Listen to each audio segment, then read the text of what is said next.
Louza's story started after receiving an SOS on Facebook of a dying dog on a parking lot. I shared the post to find someone who could foster her. 2 days passed by without any response, so I decided to rent a pickup truck to rescue her. She had been lying there on the side road for several days, sick, paralyzed, with no food and no water. The first vet's diagnosis was grim. He suggested to put her down.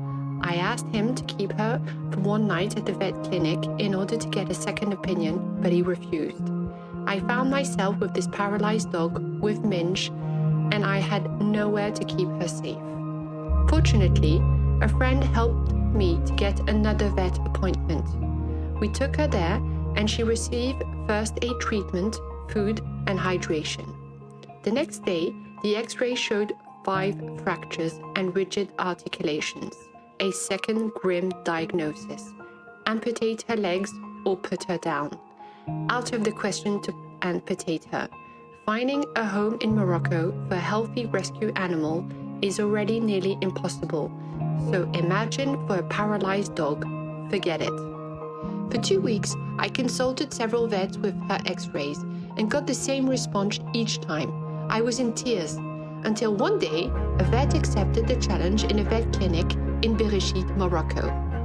3 days after the surgery, she was already standing up on her 4 legs. This time, I was not crying of sadness, but of joy. For several months, I came to visit her once a week to see her progress. She started to walk on her 3 legs, then on 4 legs, and started running again. This was a little miracle. Now that she was saved, phase 2 started, finding her a home.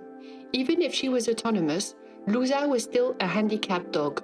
Since nobody wanted to adopt her in Morocco, I decided to look for a family abroad.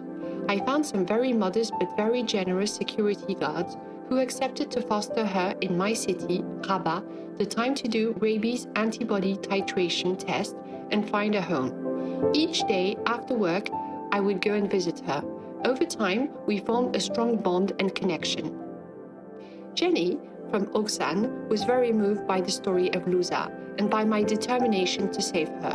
We exchanged for several months. She asked me many questions to try and find the ideal home for her. In April 2018, a second miracle happened. She found a home for her in Switzerland and the rabies tests were negative. In summer 2018, Margot, her new mistress, and Jenny came to Rabat to meet Louza and bring her back home to Switzerland. How exciting! The solidarity chain worked, and this dog was rescued and adopted thanks to a chain of kind-hearted men and women in Morocco and Switzerland.